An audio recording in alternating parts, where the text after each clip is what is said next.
Well, greetings everyone and welcome back. I hope everyone's having a Merry Christmas and enjoying this holiday season. As some of you might know from a previous episode, I picked up a Fenwick Williams designed catboat last year. I first saw it on the Catboat Association's page on Facebook, and the marina where it had been sitting for a long time needed to get it gone. If nobody came to get it, they were going to take a chainsaw to it. Now, I know it's not wise to make these decisions with your heart, but, well, I did. There are fewer and fewer of these boats around, and especially the wood ones have a hard time finding good homes. Having done some preservation work on other projects like historical houses, I know the importance of preserving our history. I just couldn't let it be lost. The pictures sent to me and posted on Facebook made it look like it was in pretty rough shape.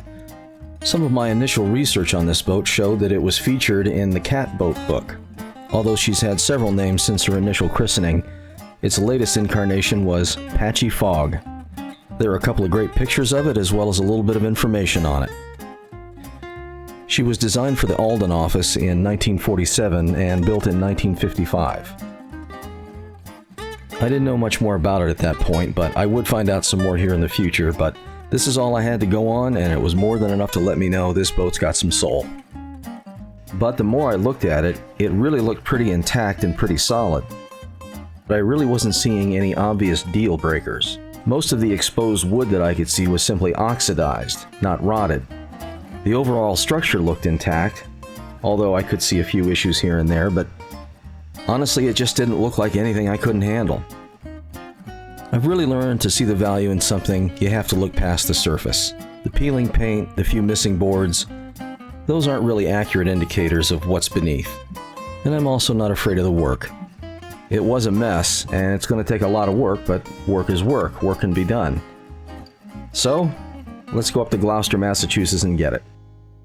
So in mid-August of 2020, my friend Jim and I rented a great big Ford pickup truck, a flatbed trailer, and headed up to Gloucester, Massachusetts to pick it up. Rolling into the parking lot at the Beacon Marine Basin, I got my first look at her. They already had it lifted off the dock where it was, and in the air ready to be loaded onto the trailer. I did a walk around, gave her a good look over, and have to say I was pleasantly surprised. In a lot of ways, she was even better than I thought. There were definitely some issues with the internal structure ribs, but I kind of concluded that that was the case from the pictures I initially saw. But I immediately fell in love with the lines, the character, everything about it. Couldn't wait to get it home and start working on it. This was the only thing I could tell with any structural damage from the pictures I saw before I even came up there. All of these ribs along the starboard side near the waterline were broken. Someone had clearly taken that plank off to begin fixing that problem, but gave up on it. And there were some other structural issues, but nothing I don't think I could fix. It was kind of interesting too. There was a group of people kind of hovering around to see what all the commotion was about with that boat. There's a little artist studio nearby, and several people had used that boat for several years for their subject for some of their drawings and paintings. They were kind of sad to see it go. Can't say as I blame them, but she needs a good home and she needs to be restored. Also want to do a big shout out and a big thank you to Glenn Summers, Ben DeLong, and all the great folks at Beacon Marine Basin. These folks helped me find this boat, secure it. The folks at Beacon Marine Basin even loaded it on my trailer for me. They saw its value and wanted to see it saved, and I really appreciate all their help and hard work. If you're looking for some place to do some boat work, or to dock your vessel, give these folks a call. I don't think you'll be disappointed. It's always kind of a strange feeling to see a boat lifted in the air like that. I don't think I've really ever seen anything go wrong, but all kinds of things run through your mind.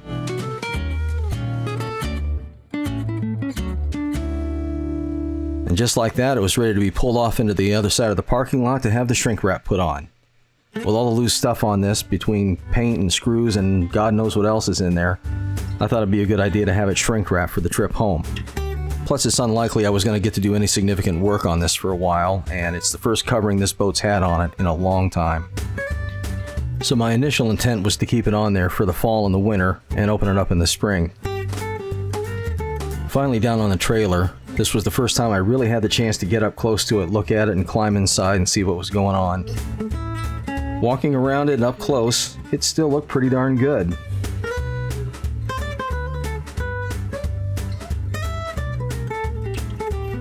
There's definitely some problems with the ribs, but I knew that from the beginning. But all in all, the boat seems to be holding its shape overall pretty well.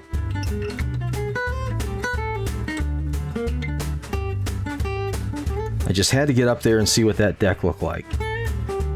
That beautiful king plank. A lot of the original bronze was still on there, although quite a bit's been taken off.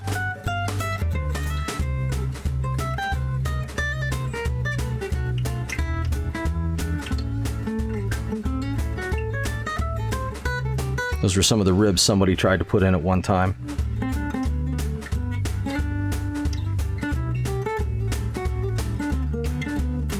And that port light right there is the only one that's on the boat that still has its glass in it. Everything else is gone. And that coaming's definitely going to need to be replaced. Looking down into the mast, don't initially see a coin in the mast boot, so we'll have to fix that. And looking into the cockpit, there's quite a bit still there. Everything everybody's taken off of there as far as planks and whatever else to start working on it is still there. And some more good news, all of the spars were still with it. The mast looked actually in pretty good shape, as well as the boom and the gaff, although I'll have to evaluate those later. The guys at Beacon Marine Basin carried all of it up, we strapped it onto the cradle, and started to get it ready for transport. Now unfortunately, a lot of the lines that were still on there were not in good condition. Which isn't surprising. They've been out in the weather, uncovered and unkept for a long time, several years at least. And although I would like to have kept them intact, at least to see how they were run, and it broke my heart to have to do it, I had to cut several of those lines so they wouldn't come flying off. But I do have them all and will be using them anywhere I possibly can. Like clockwork, the guys showed up to put the shrink wrap on. Once it was on, I felt a lot better about going down the road with it. Fast forward after a 2-day trip, I finally got home to my backyard boatyard, and we pulled this monster in there to start getting it unloaded. That was an interesting adventure.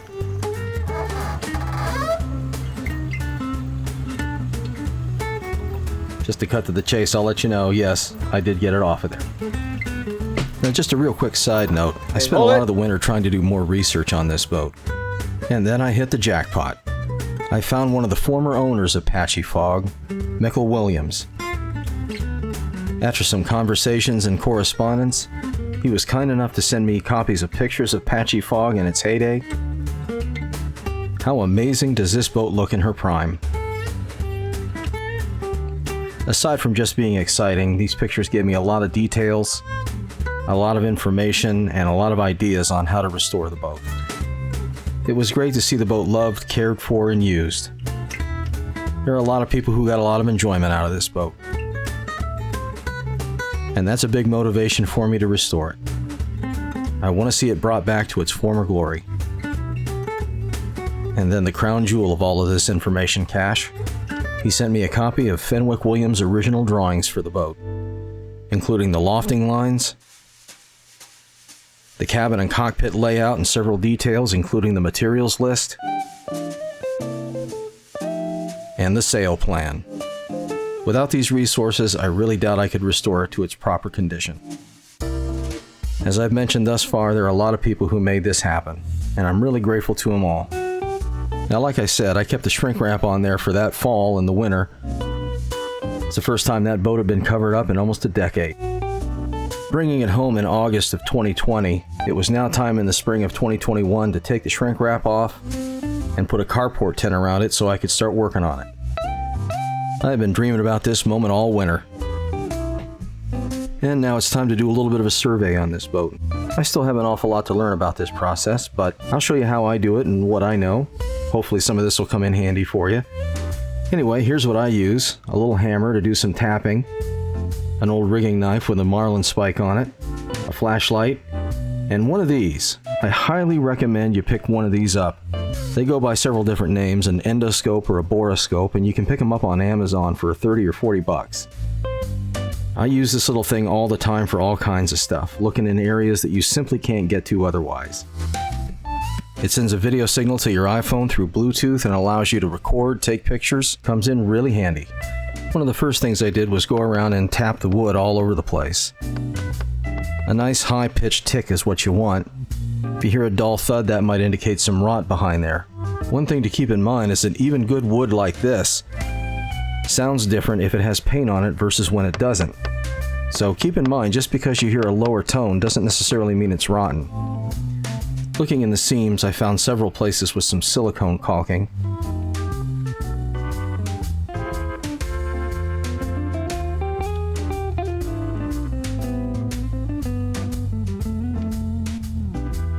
And in some cases underneath it was a lot of fibrous caulking.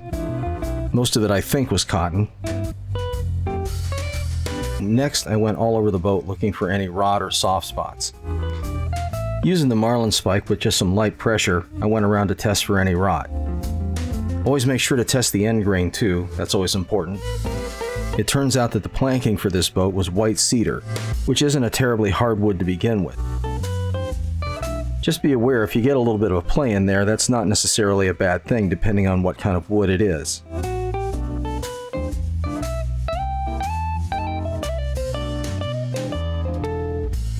Also be on the lookout for little things like this. I noticed these holes along the back that probably contain the letters or the transom board for the name of the boat. That can help you restore some details. Now up here on the upper left portion of the transom there is definitely some rot, as you can see. Digging in there, I tried to figure out what it was, and it was pretty apparent and pretty obvious that it was iron sickness from some sort of iron-based fastener. Sorry, this stuff's like bubble wrap. Once I start, I can't stop until I get it all out of there. Looking on the starboard side, some of the planks for the deck were gone, so I could look down and see some of the structure there a little easier. These elbows up here are pretty secure and pretty tight. The drawings call for white oak. But there are some iron fasteners through this that I'm going to definitely change out.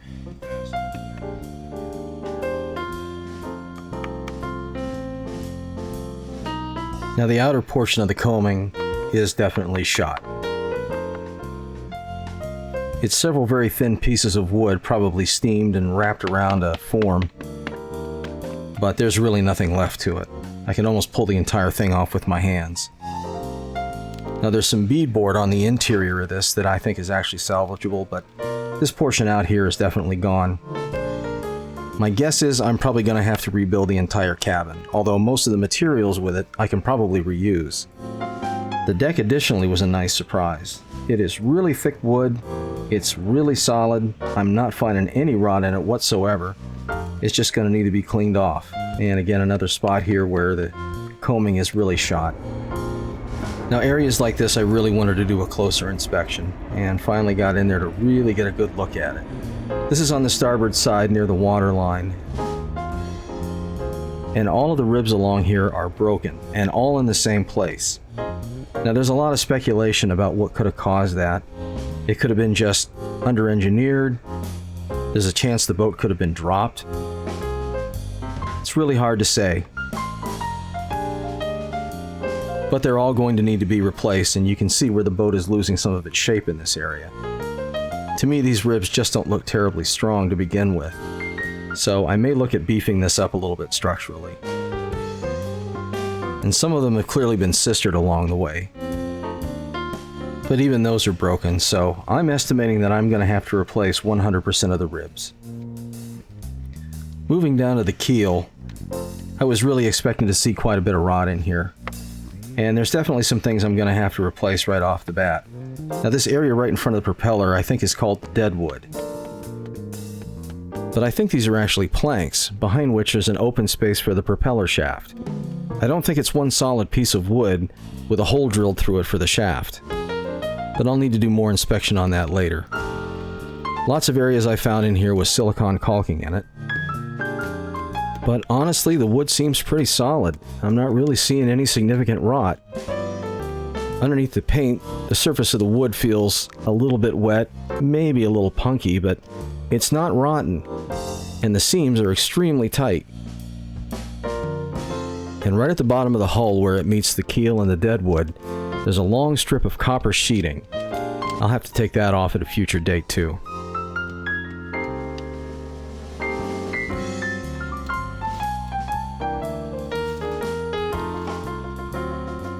Moving a little further up the keel, I went ahead and peeled back some of the paint with my marlin spike, and I really expected to see some rot in here. It just does not look good at all.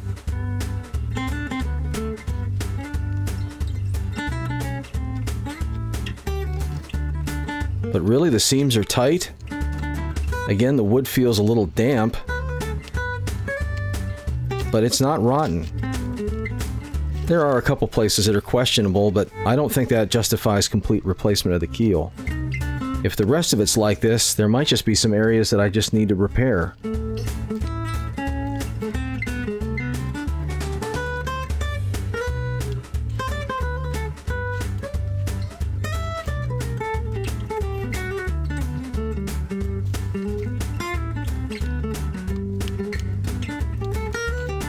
Now, Fenwick Williams' plans call for the keel to be made out of oak, which I'm pretty sure it is, but it's a little darker wood, and that may just be some bacteria or something in there from the moisture.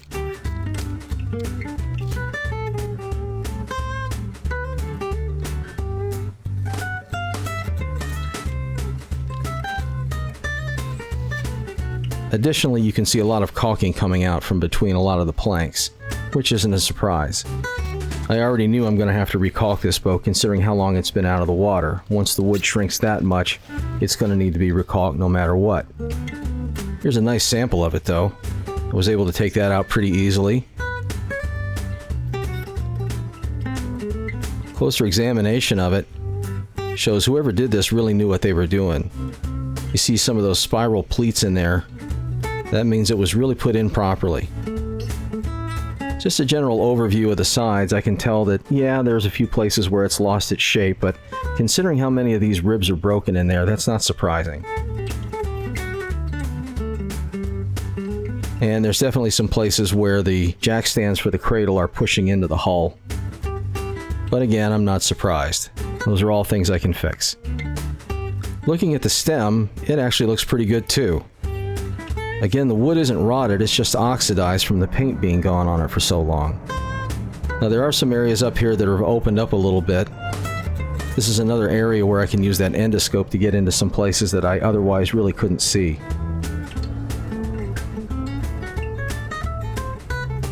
I'm pretty sure there's some iron fasteners in there that are causing some problems, so I'll definitely be pulling those out. And there you can see a little bit of the copper plating that's on the bottom.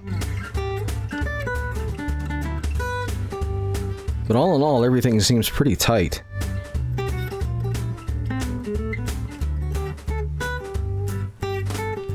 Although I am finding some places that look like dry rot in the stem, so I'm not sure whether I'm going to have to replace that or that can be repaired. I have to look into that in some greater detail.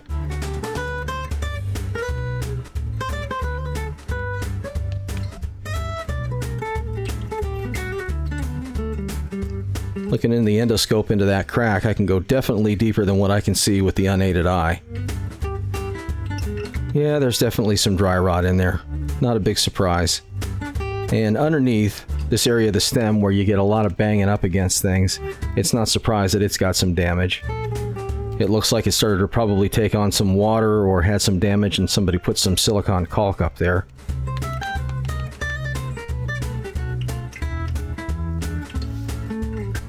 This is looking underneath it with the endoscope, and you can definitely see some checking and some rotting in there, so yeah, something's going to have to be done with that.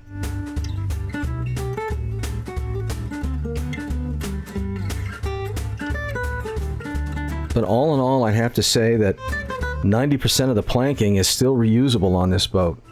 Very little rot. The rudder's in good shape. I don't keep it stored on the ground like this. This is just to get some photographs of it. It's got some pretty big heavy pieces of bronze on it. And the wood's in good shape, so I'm pretty sure I can reuse all of that. Might just need some tightening up. Let's get inside this boat a little bit. That's the port side in the cockpit. You can see some of the cockpit sole is gone. That's the centerboard there in the front. And this is what is referred to as an atomic 4 engine. I have no idea whether it's salvageable or not. It's not a real big priority for me as to what engine goes in here. I know there's a really big following for these engines, so we'll have to see how this goes, whether it can be rebuilt or whether somebody else could use it for parts. I'm definitely going to take the wheel off and move that in this winter. That'll be a nice winter project. As I said, a lot of the combing on the outside is going to need to be replaced, but some of the tongue and groove beadboard on the inside actually might be able to be reused, as well as the cap rails. They actually look like they're all in all in pretty good shape. Now you can see with the boat losing its shape, there's places where there's areas that seem to be thrust up, like this one on the starboard side, and other areas that are pushed down. So, like I said, I think the entire cabin's going to need to be rebuilt. But that wasn't really a big surprise, and that's not really all that hard.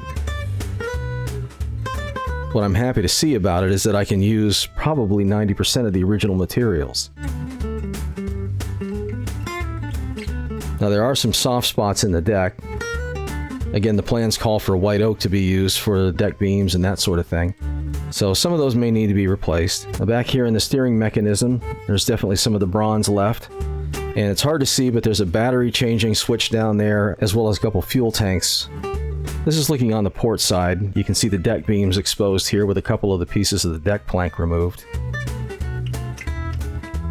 These are vent holes that are on either side of the boat. There's 4 of them. And I love little details like this. A great big old bronze bilge pump. That'll be fun to restore. Let's go down into the cabin and get some better look at the ribs. Right there you can see one of the ones that was attempted to be repaired. I think there were about 2 or 3 of them that somebody tried at one point but gave up on it, realizing this was more than they bargained for.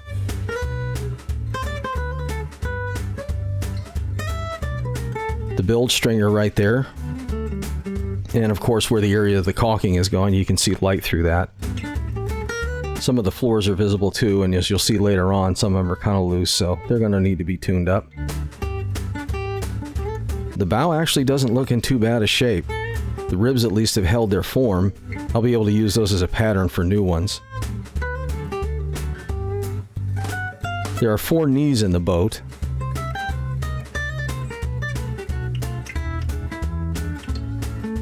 There's also a large lead ballast weight right in front of the centerboard. There's something written on it, but I can't quite make out what it says. The only word I can make out is works at the end, but I'll check that out later. You can see right here where a lot of these ribs have broken on the starboard side. It's interesting they're all broken in the same area. And they don't look like they were all continuous pieces of wood, which may have been a problem. I need to do a little bit more research about that. This is on the port side. A lot of the same problems. And as you can see right there, those were a couple of the repairs that were made. But look at the condition of that white oak planking. I'm not quite sure what's going on here with these ribs being out of joint, but they're going to be replaced anyway. One of the things that I did notice though are these brown stains on a lot of these ribs. That could very well be iron sickness. That could be an explanation right there. If they used iron fasteners in there, that's going to weaken those things quick. Now next I take my marlin spike and I'm going to put it between the planks and those ribs to see if there's any soft spots back there. I'm not terribly worried about it since I'm going to be replacing all those ribs anyway, but I needed to see what the condition of the wood is behind those ribs. And frankly, it's solid as a rock. No rot whatsoever that I can find. Now this is part of the centerboard trunk. There's a lot of discoloration on here, and this orange indicates there's something iron behind there. Not quite sure what that can be. The starboard side doesn't look too bad, but on the port side there's already a great big open rotten space, so I'm pretty sure I'm going to have to rebuild the centerboard trunk. There's definitely something iron in there causing this. That's probably about where the hinge pin is for the centerboard, so that makes sense. Looking back a little bit abaft, that's underneath the cockpit sole. There are a couple of through holes in this, with a couple of big old bronze seacocks, which actually seem to be in pretty good shape.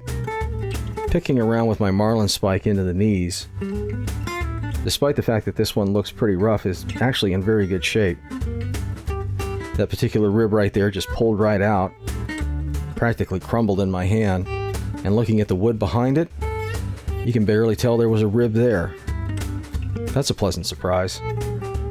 Poking around the keel on the inside, it actually seems pretty solid as well. Not finding any significant rot. Even in the area where the ribs come in contact with the keel, I'm not finding any big soft spots. Considering this boat wasn't covered for a long time and was open to snow and rain and everything else, it's pretty amazing. Now there is a little bit of softness in the wood on the mast boot, but that's to be expected. I'm not sure whether I can repair that or whether that's going to have to be replaced. I'll have to decide that at a later date. But there are a bunch of iron ferrous-based fittings right here, some fasteners that are going to have to be replaced. This was another good place for the endoscope to go down in some holes and some areas and cracks where I just couldn't get back enough to see. Going down into the centerboard trunk in the back, let's take a look down there and see what was going on.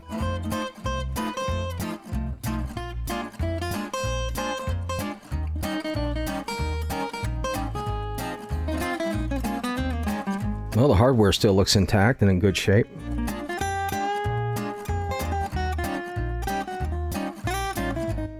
A little more poking around in the bilge. I need to get in here with a vacuum and just get this stuff up so I can get a better look at it, but initially everything looks pretty darn good. Despite the fact that this boat really looks in rough shape, there's far more right about it than is wrong. Looking up here into the deck beams a little bit, there are a couple of these beams that have some rot in them, but it's not significant. That's the underside of the deck right there above it. And if I have to replace those small pieces of oak, that's really not that big of a deal. Inside the cabin is another nice surprise. There's a lot of tongue and groove and beadboard. All in all, it's in pretty good shape, and I'm looking forward to rebuilding it using those original materials. Well, this is a longer video than normal, but I thought there was a lot to show you, and I know there are a lot of people interested in these great wooden boats, so that's what I know so far. I'm going to keep working on it. Now, the next episode, we'll be getting back to the Harrisoff Eagle and a lot of projects there. I'll get another episode out as soon as I can with a lot more content I just got to get to. I hope you all had a Merry Christmas, and my best wishes and blessings for a very happy and prosperous New Year. Stay calm and work on your boat.